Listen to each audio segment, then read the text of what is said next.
Alright, hello, my name's Christian, welcome to my channel.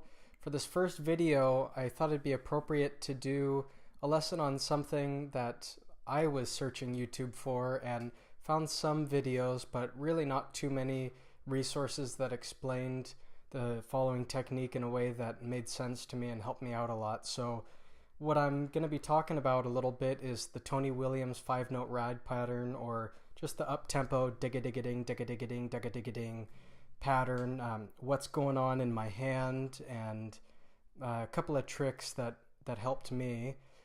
There were a couple of videos that helped a bit, so I'm going to link those in the description for this, but hopefully this helps you out a bit. So we've all heard, if you're on this video, you probably already know a bit about the Tony Williams 5-note pattern, and what you've heard it explained is a push-pull technique, and that's true. It gets you somewhere, but it didn't help me too much. What my playing sounded like when I was implementing the push-pull for a really long time, it sort of sounded like this. I'm going to exaggerate here.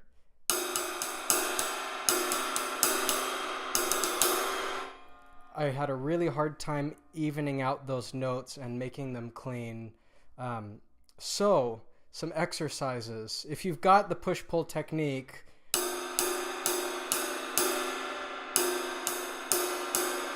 which essentially, sorry, I should have explained this, which essentially is just your up-tempo pattern. Then while it's up, you use some momentum to bring the stick back down and let your fingers come out and come in for one more snap up. So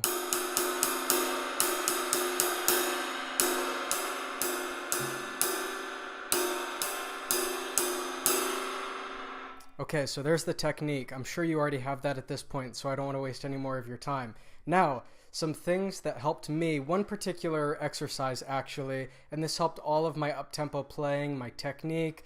I've done this on right hand and left hand, which still needs some work, but so we're so used to going ding, dagga-ding, dagga-ding, dagga-ding, dagga-ding with our ride cymbal pattern, and I think that's because we haven't developed enough control in the hand yet.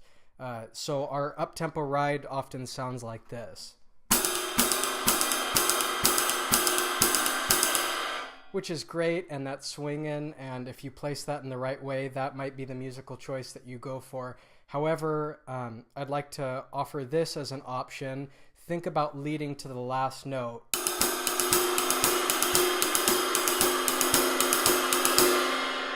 Now, you probably wouldn't want that to be your up-tempo ride pattern, but if you practice, what you might find, what I found, is that it helped my overall control. So instead of going dagga-ding, dagga-ding, dagga-ding, dagga-ding, I could go ding, digga-ding, digga-ding, digga-ding, digga-ding, and make it really smooth, which for me is a desirable sound, and I was pretty stoked on that. So if you've got this idea of, for helping you with your practice, apply that to the 5-note pattern and go.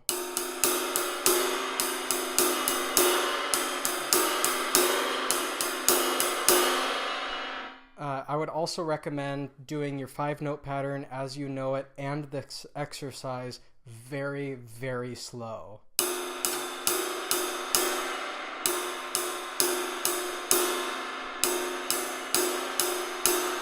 And it's pretty boring, but it'll help your muscles kind of, I'm not sure if they're aligning or what they're doing, but it'll help that out. So we've got the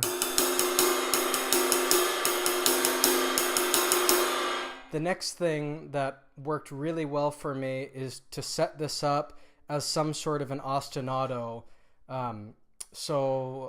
Just say I'll play in 4/4 time here, and I'll play it as an ostinato, a group of 3/4 notes here.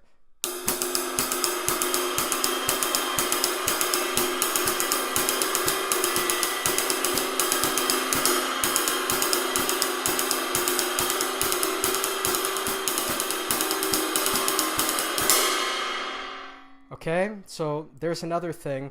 The other thing, which I'm going to have to put down this microphone for, is to do exercises, independence exercises, or I'm a big fan of the Systems book by Ari Honig, which I use essentially like stick control for the modern drummer, which is, I think, sort of how Ari wants you to use that book anyways. Oh, sorry, syncopation, not stick control for the modern drummer. Syncopation, the bop ba ba ba ba page, or ba ba ba ba ba. I think bop ba da ba da is from Ari's book, but I'll show you what I mean here.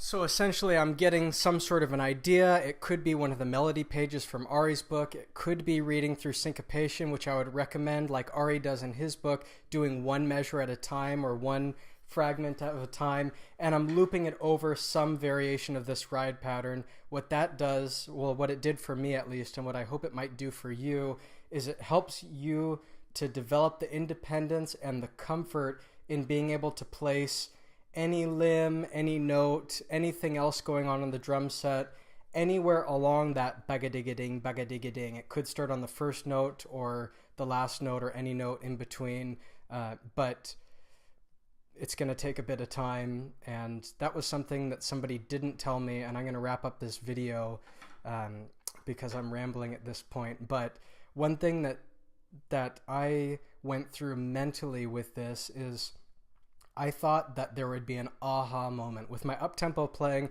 there was an aha moment where I realized, oh my gosh, I'm doing it. How did this happen? With this 5-note pattern, it was much more of a, okay, I kind of have it. Practice, practice, practice, practice. Okay, I'm a little bit better at it, but I still need to work on this. Practice, practice. It's a gradual thing, and with some patience and dedication, you'll be able to sound really great doing it. So best of luck. If you've got any questions, send them to me. I'd love to maybe explain this in a better way or get your viewpoint on it. And good luck. Bye.